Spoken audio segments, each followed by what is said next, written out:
Now, perhaps you've watched and listened to the things I've said about religious deconstruction and related to some of my thoughts, but I haven't quite captured what's happened to you. You weren't merely disappointed in your faith experience. It ran much deeper than that. It left you terrified. The thought of religious deconstruction doesn't appeal to you at all. The brush with religion you had left you traumatized. You don't want to talk about it. You don't want to think about it. It might reopen old wounds to even be in a church building. You have no wish to carefully take your faith encounter apart to see what went wrong. You'd rather set fire to the whole thing and run from it. But you can't do that because it's inside you like a disease. Like you can't just snap out of it. And what you might be experiencing is PTSD. Now, that might sound preposterous to you because we're used to hearing about post traumatic stress disorder affecting soldiers in the aftermath of battle or triggered into dark memories by certain sights and sounds. But trauma covers a broad spectrum of things. It isn't only about what happened to you, it's about your response to it. And your response to things, at least at the gut level, isn't solidly in your control. It's different for you than it is anybody else. The way identical medications work differently on different people.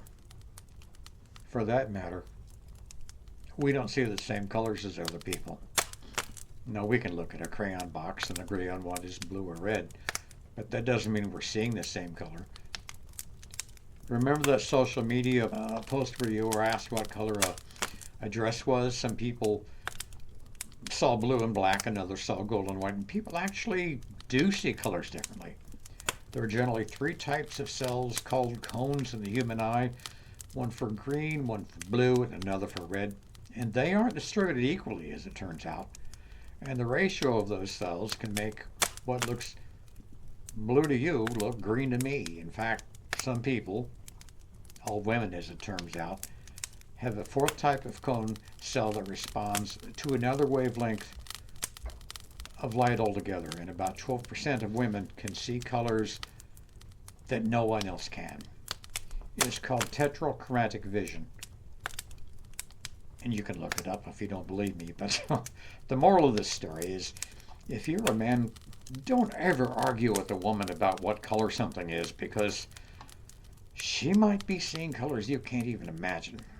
The other moral to the story, the more serious one, is it's unfair to judge someone else because they react differently to the same situation. It's not a weakness. It's ability in their control. In order to really understand this, we need to deconstruct the word trauma itself. We often think of trauma as the result of a single overwhelming experience outside of our normal range of everyday expectations, and it is, but something happens too suddenly for us to process. We can't just make sense of it. We're overwhelmed. But there's another kind of trauma which I think of as slow rolling trauma, but it's more properly called complex trauma. And that's events which are a series of things that happen over a prolonged period of time that also overwhelm our ability to cope. Think of these two kinds of trauma, simple and complex, as a life-changing event over which might be compared to childhood abuse or domestic violence. One happens quickly, one happens slowly. The effect is the same. People who work taking x-rays wear a badge called a dosimeter, which records their exposure to radiation. A lot at once, or small amounts over time, add up to the same thing in the way it affects the body. In the same way, we're oversimplified the reaction to these events as either fight or flight. Either of those generating the extra energy our nervous system creates on the spot for either countering the aggression with aggression of our own or using that energy to escape the situation altogether. But there are two others known as freezing and fawning. When we can't escape, or any amount of aggression on our parts would be useless, the other two reactions might not be reacting at all, or pretending not to, or trying to please the antagonist to escape consequences that way. So there are different kinds of traumatic events, different ways of coping, and different triggering mechanisms. So let me say this again. No one has any business judging anyone about how they react. Our reaction to trauma is not just mental and emotional, but physical as well. Because when the traumatic event is past, simple or complex, and whatever your response, the nervous system has flooded your body with extra energy to deal with the situation. And if the only acceptable actions were the freezing, disassociating, pretending it isn't happening, or fawning, an attempt at avoiding the consequences by pleasing your adversary, if you have no outlet to release that pent-up energy, your nervous system stores it. A simple example of this is if you have a close call, a near accident, your heart will be pounding and you may not be able to catch your breath for a while before you get back to normal. Crying, screaming, beating your fist on the dashboard of your car can release some, but not all of that energy. That was an example of what happens to not just your mind, but your body as well during a so-called simple trauma, a single incident. But when the trauma is prolonged and dealt out over a period of time, but you never know exactly when or what is coming next, you can remember that trauma, relive it to a degree when triggered. But it is not just your mind that remembers the trauma, you remember it physically too. Childhood sexual abuse, domestic violence are examples of this, but if so is remaining in a controlling, less than pleasant religious situation. In each of those, you might have a very compelling reasons for staying in a damaging relationship, even if you know how damaging it is. What happens to you then?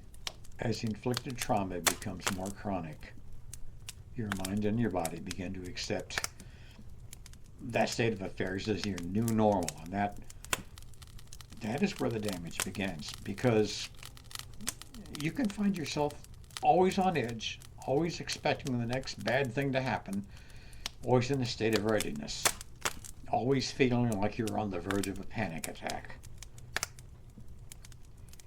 We human beings have a very strong survival instinct, which can help us to adapt to changes in our lives that are part of everyday living, but you can cross the line without realizing it, where you adapt to things that are harmful to you, things that chip away at your self-esteem, your sense of security and well-being. And then you start accepting things as okay that are not okay at all. If you're trapped in a religious system that isolates you from more moderate experiences, if your friends are there and they see nothing wrong with what's going on, or maybe they see you're afraid to talk about it, then you can lose your bearings, your sense of what's normal or what isn't. This is information about not just religious trauma, but trauma of all types. But I'm speaking to you in the religious deconstruction community because I haven't experienced everything you have, but because this is in my background and I've developed an empathy for you and this movement. And I think it's healthy to discuss these things out in the open. I'm a man. I bottle things up, but I think it's healthy to talk about this. So along those lines, to read When Religion Hurts You, it might help you see and understand and maybe process things in a different light. And even if it doesn't pertain to you, it might make it possible for you to help somebody else. Now, I'm recording this just a few days before Christmas, and I want to say this. As much joy and happiness as this season brings to some, there are others who have lost people that they've loved and cared about this time of year, and this might bring a bit of melancholy to them. Christmas music brings some bittersweet memories to their minds, perhaps. So be aware of that. Be kind, be gentle, be sensitive. I'm Les from Springfield. I thank you for your time and attention. In the meantime, be good to yourself, be good to those around you, and have a blessed day.